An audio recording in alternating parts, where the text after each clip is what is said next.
O futebol deveria ser um esporte para todos, mas será que é?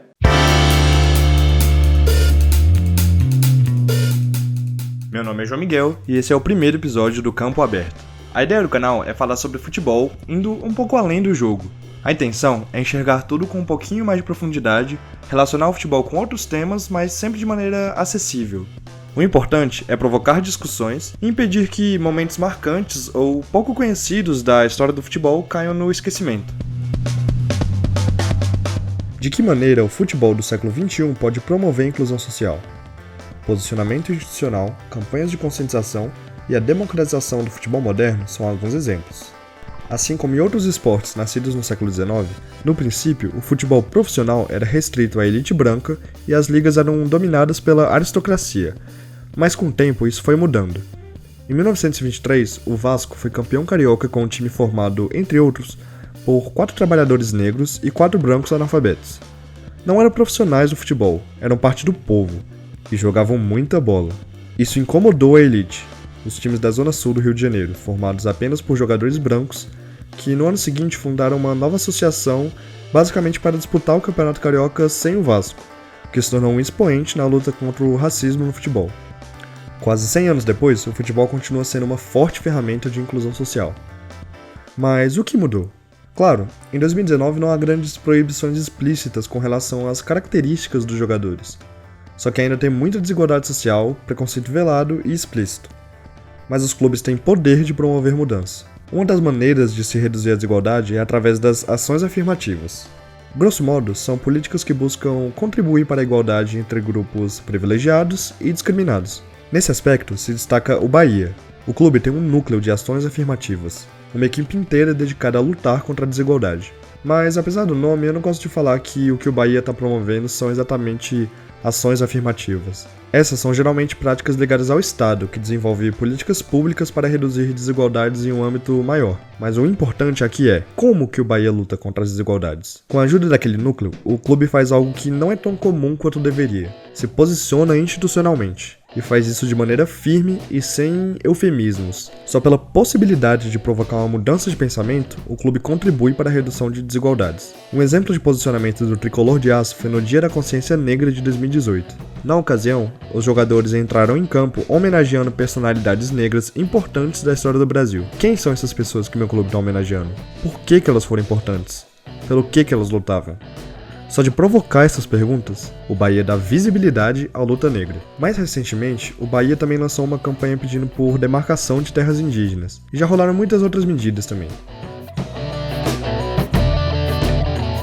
Não dá pra negar que o futebol é um meio homofóbico. Desde gritos de bicha até agressões físicas a torcedores, os estádios são locais onde a tolerância nem sempre prevalece. O jogador Richarlison, ex-São Paulo e Atlético Mineiro, sofre de homofobia até hoje, sem nunca abertamente ter se declarado gay. Para eles é uma afronta, porque futebol é o quê? É porrada, é voadora, então eles acham que um gay não pode jogar futebol. E de vez em quando, outros jogadores famosos se posicionam contra a homofobia também. Sobre esse assunto, eu recomendo o mini documentário da Vice Brasil, Bicha, a homofobia no futebol brasileiro. Dentro desse campo, o posicionamento de 2 clubes me chamou a atenção recentemente. Em 2018, no Dia do Orgulho LGBT, o América Mineiro fez um vídeo levantando a bandeira por mais respeito, cores e diversidade no futebol.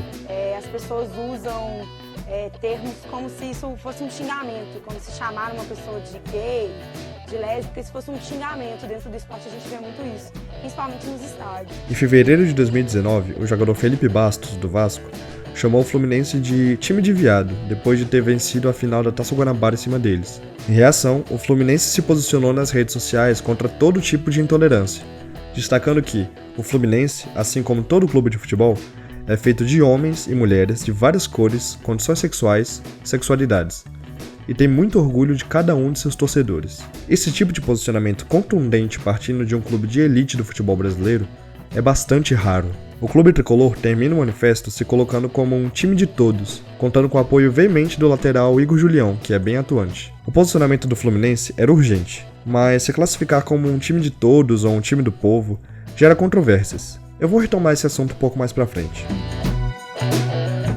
E as minas no futebol? Para não apenas promover a inclusão das mulheres dentro e fora de campo, mas também criar condições para que elas se sintam amparadas, os clubes têm promovido campanhas de conscientização que vão além de simples posicionamentos. Simplificando, a principal diferença é que uma campanha de conscientização geralmente não se resume a uma publicação no Twitter. Uma campanha que ganhou muito destaque, inclusive prêmios internacionais, foi a Vamos Mudar os Números, promovida pelo Cruzeiro em parceria com a ONG Yasmina em 2017. No Dia Internacional da Mulher aquele ano, os jogadores entraram com estatísticas nos números das camisas sobre violência contra a mulher. Para alguns, os dados eram até chocantes. E precisa chocar. Goste ou não, o futebol pode sim ser um espaço importantíssimo, não só para a discussão de pautas sociais, como pode também contribuir pelo menos um pouco para a mudança de realidades, a redução da desigualdade e inclusão social. Outra campanha, apesar de não promover exatamente inclusão social, provocou um efeito incontestável e mostra um pouco do papel social que um clube pode e deve exercer. O Vitória, em parceria com o Estado da Bahia,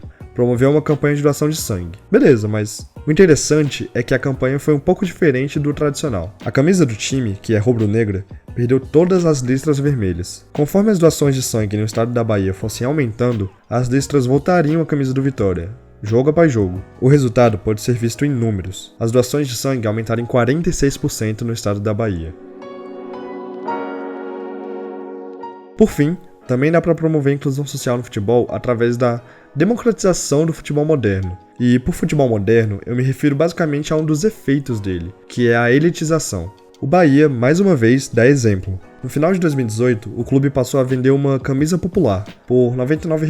Pode parecer caro, e é, mas as camisas de jogo geralmente custam mais do que R$ 200. Além dos altos preços das camisas, outra característica do futebol do século XXI, o futebol enquanto negócio, é a substituição dos estádios pelas arenas. Com a Copa de 2014, parte dos grandes estádios do Brasil foram reformados, sem contar outros que, foram demolidos e reconstruídos do zero. As arenas são mais confortáveis e a visibilidade do campo melhorou? Até que sim, mas acima disso, os ingressos encareceram, e muito. As gerais e as arquibancadas tradicionais, onde os ingressos normalmente custavam entre 5 e 20 reais, foram extintas. Os torcedores que costumavam frequentar esses setores tiveram que se acostumar com o sofá da casa ou a mesa do bar. O pay-per-view ficou mais barato. Foi um claro movimento de elitização dos estádios brasileiros, e tá rolando no mundo todo. Sobre esse assunto, eu recomendo assistir ao documentário Geraldinos, de 2015. Claro que parte do aumento do preço dos ingressos, até certo ponto, é compreensível por conta dos custos de operação dos estádios, que aumentaram. Mas também não dá para negar que os clubes aproveitaram a elitização para encher ainda mais o bolso. Desde as reformas, é recorde atrás de recorde de renda sendo batido. Não é incomum, inclusive, ver torcedores comemorando renda de jogos de futebol e até jornalistas ridicularizando ingressos baratos. Só que, enquanto as arrecadações estão aumentando, o público estagnou. Até caiu um pouco, na verdade. Mas o que eu não conseguia tirar da cabeça era: por que os clubes não optam por lotar os estádios a preços mais baixos? Não tem como fazer uma conta que não dê prejuízos para o clube, mas que o torcedor consiga pagar? Como trazer de volta aquele torcedor da geral para os estádios? Em 2018, o Corinthians promoveu treinos abertos nas vésperas das finais que o clube jogou dentro de Itaquerão. Para entrar, era só trocar uma lata ou um pacote de leite em pó por ingresso. É uma maneira dos torcedores aproveitarem as arenas modernas e verem de perto os jogadores sem precisar assinar planos caros de sócio-torcedor ou pagando 40, 50 reais em ingresso, nos mais baratos. Deu muito certo. Esse ano, o Cruzeiro criou o setor popular no Mineirão. Ingressos a R$10 para o setor do estádio que geralmente não tinha tanta procura. Também não preciso nem dizer que o setor popular foi um sucesso. Depois da boa repercussão da medida, o Cruzeiro resgatou a assinatura de Time do Povo, que havia lançado em 2015 e gerou bastante controvérsia na época. Time do povo, time da massa, time de todos. A real é que todo clube quer se intitular assim. Porque vende. E vende, entre outros motivos, porque se aproxima do torcedor. Incluir deveria ser a regra. A torcida, dentro de sua pluralidade, deve se sentir acolhida dentro do clube e dos estádios. Quando um clube se isenta de se posicionar, ele acaba afetando partes de grupos sociais que são torcedores desse mesmo time. Os times sem torcida não são nada. O mundo tá mudando e tem muita gente de olho, que não vai aceitar preconceito de dirigentes ou de jogadores. Eu abordei a questão da inclusão por parte de grandes clubes brasileiros porque eles têm mais espaço nas mídias tradicionais. O que esses clubes fazem causa mais repercussão e dessa forma mais pessoas são alcançadas e tomam conhecimento das medidas inclusivas. Mas muitas dessas medidas não seriam possíveis sem a atuação e a pressão de grupos, organizados ou não, de torcedores e entusiastas do futebol. Foram citadas várias ações de clubes brasileiros, mas não é por isso que eles são os maiores bastiões da inclusão social no Brasil ou estão imunes a críticas. Tá muito longe disso. O vídeo não é sobre exaltar alguns times e atacar outros. Eu tô falando sobre ações. O mais importante aqui é o que fazem, e não quais clubes realizam. Muitas vezes, as ações dos clubes promovendo a inclusão começam por conta de torcedores. É difícil, mas a gente está caminhando. E a força do povo é o que motiva essas mudanças. É isso. Eu queria deixar claro que esse piloto foi só um recorte. Por exemplo, uma das ferramentas mais fortes que o futebol tem é a de transformar a realidade de famílias pobres. E a inclusão se dá aí também, apesar de ser para poucos. Mas isso é assunto para outro vídeo. Espero que tenham gostado. E eu queria pedir também para que vocês comentem aqui embaixo o que vocês acharam do vídeo, que vocês enviem sugestões de temas de vídeo para que eu possa fazer no futuro, que vocês se inscrevam, que vocês compartilhem o vídeo se vocês tiverem gostado, que vocês curtam e é isso. Muito obrigado e até a próxima.